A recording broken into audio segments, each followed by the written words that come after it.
All right, here's part two, the guide for 10.2.3. We just finished with making our area model and doing our sample space here and figuring out the probability to win, which was 18 over 64 or a 28% chance.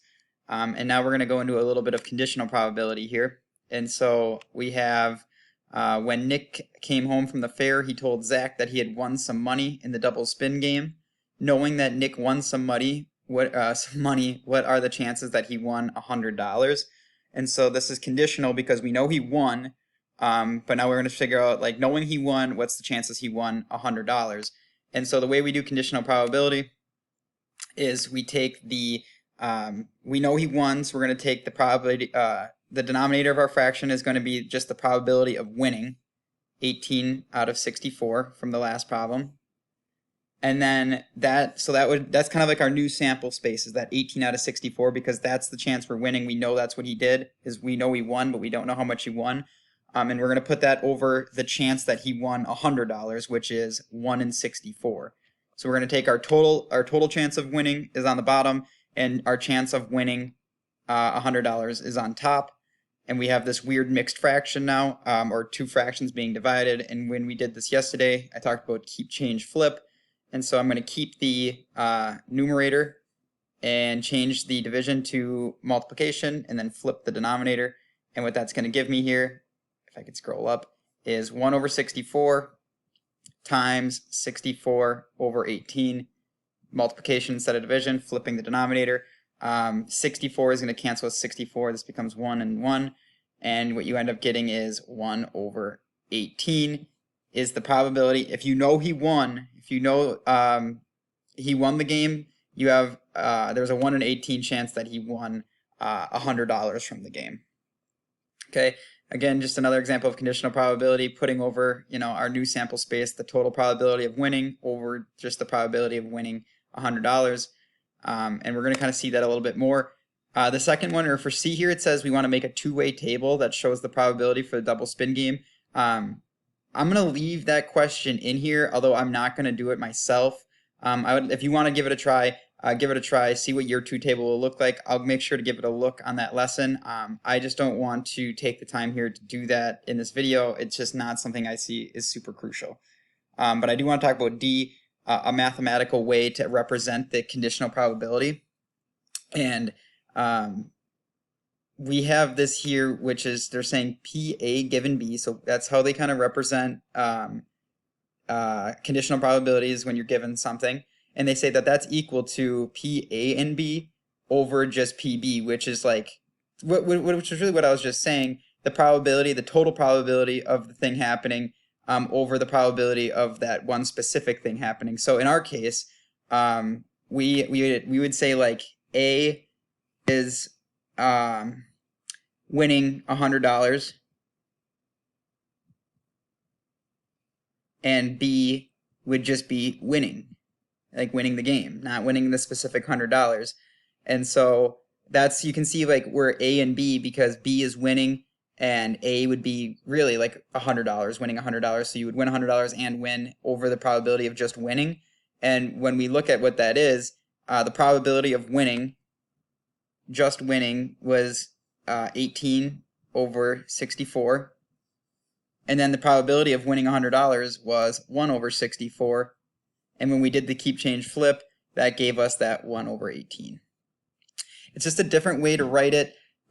We didn't see this all that much in chapter 4, but it comes back here, and it's really kind of my fault. I probably could have talked about this kind of this kind of way of writing it a little bit more.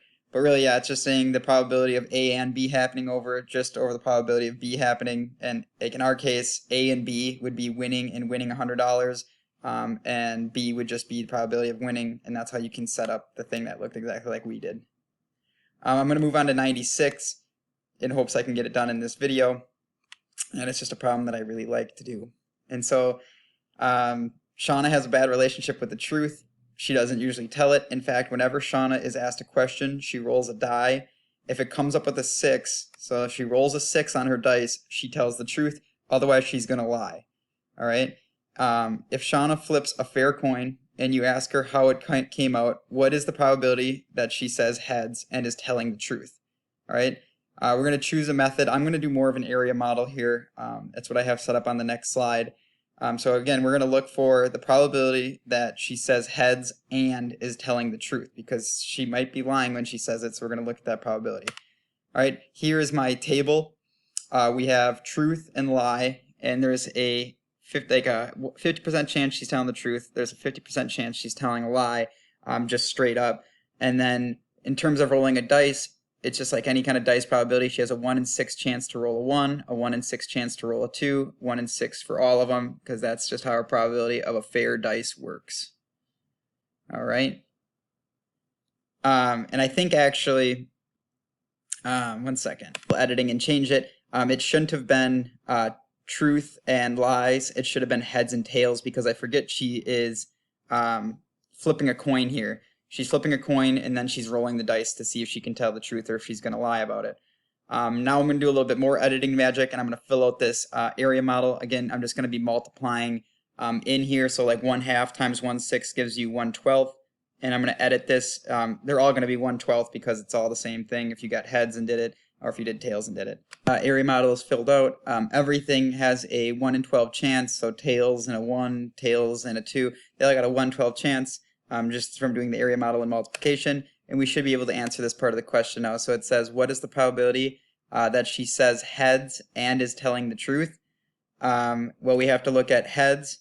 And you have to go all the way to this 6 column, because the 6 is really the only time that she'll tell the truth. And so if you're talking about heads and telling the truth, she has a, for part A here, a 1 in 12 chance that she says it is heads and is telling the truth. All right, because if she says, if it's down here, any of these, like 1 through 5, she would say that these are all heads, but she would be lying. All these ones up here, from 1 through 5, she's going to say is tails and would be lying. The one that is down here, she would say it's tails because she would tell the truth. And up here is the only one where she would get heads and actually tell you that she got heads. And so 1/12 is the probability for that one. Okay. Now we get, suppose Shauna flips a fair coin and you ask her whether it came up heads or tails. What is the probability that she says that it's heads? All right. And now I'm going to use my highlighter here, and I'm going to highlight all the ones, and I already kind of talked about it, but all the ones that where she is going to say heads. So we know if she rolls a 6 and it's a heads, she's going to say it's heads because she's going to tell the truth.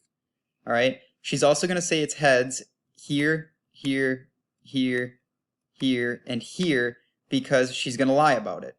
She's really going to really flip a tails, but she's going to say it's heads because she didn't roll a 6. And so there are 1, 2, 3, 4, 5, 6 of these, and we're going to do that addition here to add up that probability, because we want all the times that she's going to say heads, whether she's lying or not lying. And so you do 1/12 plus 1/12, and I got to do this 6 times. What do I? 1, 2, 3, 4, 5 plus 1 more 1/12, and you get 1, 2, 3, 4, 5, 6. That's 6/12, which is equal to 1/2, or 50% of the time, she is going to say that she got heads. Okay. Now we'll take it a little bit further. It says, suppose that Shauna tells you that the coin says heads. What is the probability that she really did flip a heads? And so this is going to be kind of conditional probability now, because we know she's saying heads, and we want to see, did she really flip it? We're going to be using, to go back a little bit, we are actually going to be using this kind of idea of this mathematical way to represent conditional probability. And so were we given that she's saying heads, we're going to try to figure out the probability that it actually is heads given that she says it is. And we have the probability, the entire probability of heads over the probability that it actually is. And so when I look at that, we actually have a lot of the data already collected. There is a 1/2 chance that she's going to say it's heads. And so that's just like the probability of her saying that it's heads is going to be 1/2. And that's my denominator, because that's, she's going to say it, the most amount of times she's going to say that, or a more amount of times she's going to say that she got heads than she really did. And so that's the total total probability that she's going to say it's heads, whether she did or did not. And then on top, we're going to talk about that A and B case where she is going to she's going to say it's heads and it's actually going to be heads. And that's a 1 in 12 chance that that's going to happen.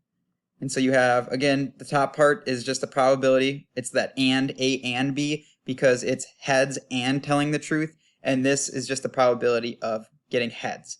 All right. And so we're going to calculate this out by keep change flip. So 1/12 times 2 over 1, which we can't really, we could reduce this down a little bit. This would be 1, this would be 6. And so this becomes a 1 in 6 chance that if she said that she got heads, there's a 1 in 6 chance that she actually did get a heads. Okay. Now we can talk about whether Shauna lies or tells the truth is independent of whether the coin lands on heads or tails.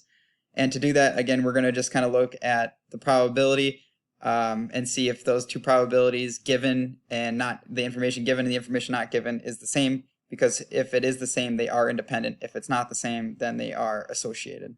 What we're going to do is we're going to look at the probability of getting heads or tails. I think I'm just going to choose heads though. Probability of getting heads, and then the probability of getting heads knowing that she was telling the truth. And if those two probabilities are the same, then they would be independent of one another. So let's take a look here. So the probability of getting heads is, if I go to D, probability here of getting a heads is equal to 50% because you really get heads 50% of the time, or I could say 1/2, and it kind of looks like a 4, sorry.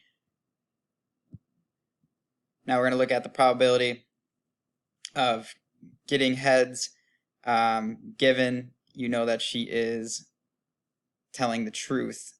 Given truth. All right. And there's only 2 times that she'll tell the truth, and I'll highlight that whenever it is on this 6 part right here. This is where she's telling the truth. And so we're given that she's telling the truth. What's the probability that she actually got a heads during that time? And so we have the whole sample space on the bottom, which is going to be which is going to be the 1/12 plus 1/12 on the bottom. And then on top, we're just going to do the probability that she got heads and was telling the truth, which is a 1/12 on top. And we get 1/12 plus 1/12 on bottom is 2/12 or 1/6. So 1/12 over 1/6. Keep change flip here is going to give you 1/12 times 6 over 1. This reduces to a 1, this goes to a 2, which gives you 1/2, which tells me that those two are independent of one another, which is really nice. All right, so the probability of heads is 1/2, and the probability of heads, given that you know she's telling the truth, I should really put TR for the truth, is also 1/2, which tells me the coin toss and whether or not she's telling the truth are independent of one another because the probabilities are the same. That is the last question I am asking for this lesson. There is a lot more questions in here, so if you are watching this or if you're working on this and you want to try some on your own, maybe before you do the homework problem, yeah, give some of these a try. Good two-way table problem here, a good probability problem here, and it's just extra practice if you want to give it a try. All right, otherwise email me questions and I'll be happy to answer them.